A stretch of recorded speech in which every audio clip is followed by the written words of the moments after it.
खुलुमबाय आं सिबिरानि ब्रह्म नोंथांमोनखौ आंनि एसबी बड' निउज चेनेलाव गासैखौबो बरायबावनाय थाबाय। नोंथांमोननि थाखाय आं गोदान मोनसे भिडिअ लानानै फैबावबाय। अन्नानै भिडिअखौ जोबजासे नायलांदो। चाइनाया जेब्लाबो भारतनि हाखौ सेनो नाजाबोदों।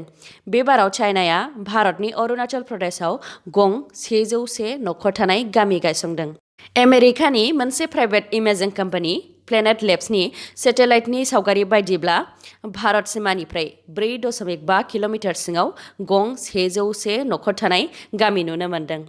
प्लेनेट लेब्सनि सेटेलाइटनि बायदिब्ला 2019 मायथाइनि 22 आगस्तनि सावगारियाव भारत सिमानिफ्राय 4.5 किल'मिटार सिङाव गंसेबो नखर गैयामोन। नाथाय दा 2020 मायथाइनि 1 नभेम्बरनि बायदिब्ला गं 101 नखर गायसंनायखौ नुनो मोन्दों।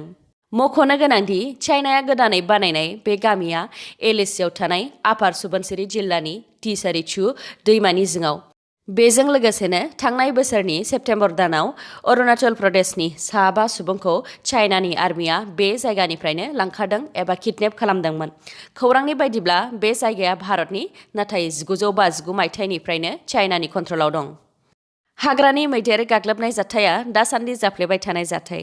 दाखालिसो बाक्सा जिल्लायाव 60 हाग्रानि मैदेरा गामियाव हाबनानै आबाद आरो न'फोरखौ सिलिंखार खालामनाय जाथाय जाखांनायनि उनाव मैया आरो चिरां जिल्लायाव फिन मैदेरनि गाग्लोबनाय जाथाय जादों। चिरां जिल्ला बिजनीनि 1 नं बिष्णुपुराव मैदेरनि गाग्लोबनायजों सासे सुबुंनि जिउ खहा जादों आरो सासेया जोखोम जादों। जिउ गोमानाय सुबुंनि मुङा रतन दास 45 बोसोर बैसोनि आरो जोखोम जानाय सुबुंनि मुङा दिलीप राजबंशी 30 बोसोर बैसोनि। मोनाबिलि समाव हाथाइनिफ्राय फैबाय थानाय समावनो बे दुखुनांथाव जाथाया जादों। जोखोम जानाय दिलीप राजबंशीया बुंथिनाय बायदिब्ला मैदेर फैनायखौ बिथाङा नुसनाखैमोन। बेयावनो मैदेरा बिथांखौ गाग्लोबदों आरो माखासे राइजोफोरा बिथांखौ बासायदों। नाथाय रतन दास बिथांखौ मैदेरा आबाद थिलिसिम होसोनानै लांनानै बेयावनो बुथारहैदों।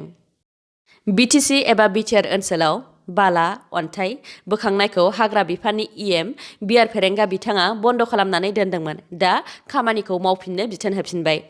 थांनाय 10 सान सिगां बिआर फेरेंगा बिथाङा बिटिआर ओनसोलनि दाब दाब जायगायाव दावबायनानै आयेननि बेरेखा बाला अन्थाइ बोखांनायखौ बिटिआरनि 4 जिल्ला क'क्राझार, चिरां, उदालगुरि आरो बाक्सायाव बन्द' खालामनानै दोन्दोंमोन। बिथां बिआर फेरेंगाया बुंथिदों दि बाला अन्थाइ बोखांनायखौ बन्द' खालामनानै दोननायनि थाखाय माखासे जौगालु खामानि जेरै लामा बानायनाय बायदिफोरा बन्द' जानानै थादों। बेनिखायनो दा फिन बाला अन्थाइ बोखांनाय खामानिखौ मावफिननो बिथोन होफिनबाय। नाथाय खुलिनानै होदोंब्लाबो सोरबा जुदि नांनायनि बारा बाला अन्थाइ दैखाङोब्ला बेखौ नागारनाय जानाय नङा होननानैबो बुंथिदों बिआर फेरेंगा बिथाङा। बेनि अनगायैबो बिआर फेरेंगा बिथाङा बारग' एनडिएफबि सोद्रोमाफोरनि मोननो गोनां रिहेबिलिटेसन पेकेजनि सायाव माखासे खोथा बुंथिदों।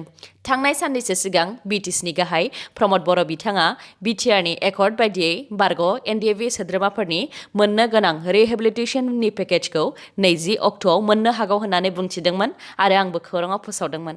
नाथाय दा बिआर फेरेंगा बिथाङा बेनि सायाव मैया गुवारै बुंथिनानै होदों दि गिबियाव सोर बिथांमोनहा मोनग्रोनो हागोन। क'क्राझार बड'फा नोगोराव थानाय बड'लेण्ड गेस्ट हाउसनिफ्राय बिथाङा खौरांगिरिफोरनि गेजेरजों बुंथिदों दि फैगौ 20 जानुवारियाव एबा गाबोन बारग' एनडिएफबिनि पि ग्रुप आरो आर ग्रुपनि सोद्रोमाफोरा मोननो गोनां रांखौ मोनग्रोनो हागोन। मानोना बिथांमोननि पुलिस भेरिफिकेशना सिगाङावनो जाखाबाय। एस ग्रुपनि सोद्रोमाफोरा मोननो गोनां रांखौ फेब्रुवारियाव मोनहैनो हागौ। बिटिआर एकर्डआ बोसोरसे जाबायब्लाबो कभिड-19नि थाखाय आरो बिटिसि बिसायख'थियाव बाहागो लानायनि थाखाय बिथांमोननि डाटाखौ सोरखारनो दैथायहरनाया उन जादों। बेनिखायनो बारग' एनडिएफबि एस ग्रुपनि पुलिस भेरिफिकेशना उन जादों होननानै बुंथिदों। बेनिखायनो एस ग्रुपनि सोद्रोमाफोरखौ दसे सम नेथ'नो थाखाय खावलायदों आरो फेब्रुवारि दानाव बिथांमोननि मोननो गोनांखौ मोनहैनो हागौ होननानै बुंथिदों बिआर फेरेंगा बिथाङा। बेराफारसेथिं खौराङाव मोननाय बायदिब्ला दिनै गुवाहाटीनि जिएमसिएच अडिट'रियामनिफ्राय आसामनि सिएम सर्बानन्द सन'वाल बिथाङा गिबि खोलोबाव बारग' एनडिएफबिनि सा 1279 सोद्रोमाफोरनो मोननो गोनां रांखौ होग्रोगोन। बर'नि गेजेराव मुंदांखा फावखुंगुर अम प्रकाश खेरखातारि बिथाङा साहित्य सभानिफ्राय मान बिलाइ मोनदों।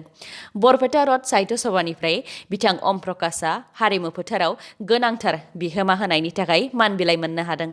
थांनाय 17 जानुवारियावनो बिथां अम प्रकाशनो बरपेटा रड साहित्य सभाया बे मान बिलाइखौ गथायदों।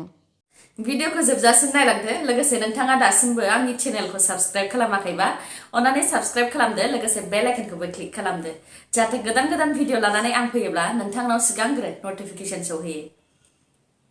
आसाम विधान सभानि सा 15 एमएलएफोरनि सायाव क्रिमिनेल केस दङ। एसोसिएशन फर डेमोक्रेटिक रिफर्म्स एडिआरआ मैया समबाराव मोनसे रिपर्ट दिहुनदों। एडिआरआ दिहुननाय रिपर्टनि बायदिब्ला आसाम एसेम्ब्लिनि सा 15 एमएलएनाव क्रिमिनेल केस दङ। सा 15नि मादाव सा 11 एमएलएनि सायाव मानसि बुथारनाय, थगायनाय, सिखाव खावनाय, राइजोफोरनि गेजेरजों ओनसोलाव दुंहाव थासारि सोमजिहोनाय केस दङ। एडिआरनि रिपर्टनि बायदिब्ला बिजेपिनि सा 59 एमएलएनि मादाव सा 7 एमएलएनि सायाव क्रिमिनेल केस दङ। कंग्रेसनि सा 20 एमएलएनि मादाव सा 5 एमएलएनि सायाव आरो एआइयुडिएफनि सा 14 एमएलएनि मादाव सा 2 एमएलएनि सायाव क्रिमिनेल केस दं। बेनि अनगायैबो सासे उदां एबा इन्डिपेन्डेन्ट एमएलएआ गावनि सायाव क्रिमिनेल केस थानायखौ डिक्लेयार खालामदों। मख'नो गोनांदि बिसायख'थि जानायनि सिगां केन्डिडेटफोरा एफिडेभिट जमा खालामनांगौ। 2016 मायथाइनि विधानसभा बिसायख'थिनि सिगां बिथांमोनहा एफिडेभिट जमा खालामनायनि सायाव एडिआरआ बे रिपर्टखौ दिहुनदों। एडिआरनि रिपर्टनि बायदिब्ला 2006 मायथाइयाव आसाम विधानसभायाव क्रिमिनेल केस थानाय एमएलएफोरा सा 7ल'मोन। बेनि उनाव 2016 मायथाइयाव क्रिमिनेल केस थानाय एमएलएनि अनजिमाया बांनानै सा 15 जादों। बिटिसिनि गाहाय प्रमद बर' बिथाङा सासे नोरजिया गथ'सानो ट्राइसाइकेल होदों। मख'नो गोनांदि थांनाय 15 जानुवारियाव प्रमद बर' बिथाङा चिरां जिल्ला बिजनीनि सुबाइझार नौस्रि आश्रमाव दावबायफैदोंमोन। बेयावनो बिथाङा लामायाव सासे गथ'साखौ थाबायनो हायै हालोदाव नुनानै गथ'साजों सावरायलायदोंमोन आरो आखाइजों सालायग्रा साइकेल होनायनि खोथा होदोंमोन।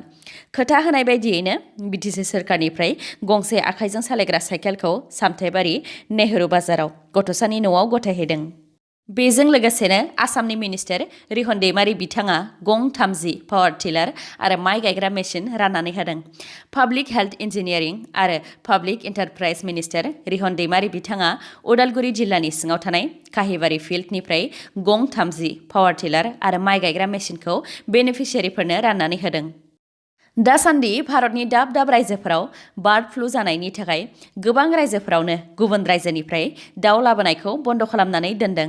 बेबायदिनो आसामावबो गुबुन रायजोनिफ्राय दाउ लाबोनायखौ जोबनाय गैयै समनि थाखाय आसाम सोरखारा बन्द' खालामनानै दोनथ'दों। आसामाव गुबुन रायजोनिफ्राय दाउ लाबोनायखौ बन्द' खालामनानै दोनथ'नाय समावनो बेंगलनिफ्राय लाबोनाय गं 19 गारियाव ब्रयलार दाउजों आबुं जानाय गारिखौ गसाइगावआव हमनो हादों।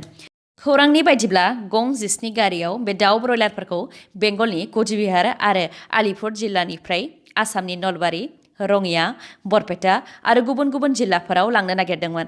लांबाय थानाय समावनो पुलिस बिफाननि सिग्रोमनायाव गं 19 गारिखौ हमनो हादों आरो बार्ड फ्लुखौ नोजोर होनानै खुंथाया गासै दाउफोरखौ फबनायनि राहा खालामदों। बिटिसिनि बारग' इएम रबिन्द्र बाला बिस्वास बिथाङा इउपिपिएल दोलोआव हाबबाय। 27 नं नाग्रिजुलि बियाबनिफ्राय खेबनै देरहालांनानै मोनसे समाव इएम जानो हानाय रबिन्द्र बाला बिस्वास बिथाङा मैया इउपिपिएल दोलोआव हाबदों। मैयानि सानाव तामुलपुर जिल्ला इउपिपिएल हान्जानि बानजायनायाव गुवाबारि हाथाइसालिनि लांगोनायाव मोनसे हाबनाय हाबाफारि मेल जादोंमोन। बेयावनो बिथां रबिन्द्र बाला बिस्वासआ खमैबो सा 1000सो बिथांनि मददगिरिफोरखौ लानानै इउपिपिएल हान्जायाव हाबदों। बिथाङा बुंथिदोंदि फैगौ बिधानसभा बिसायख'थियाव इउपिपिएल हान्जाया गोख्रोङै बाहागो लागोन। दिनैनि भिडिअ'आ एसेनोसै। गाबोन आरो गोदान भिडिअ'जों लोगो मोनफिनबावगोन। नोंथाङा दासिमबो आंनि चेनेलखौ साबस्क्राइब खालामाखैबा अन्नानै साबस्क्राइब खालामदो लोगोसे लाइक, कमेन्ट आरो शेयार खालामनो दाबाव। गोजोन्थों।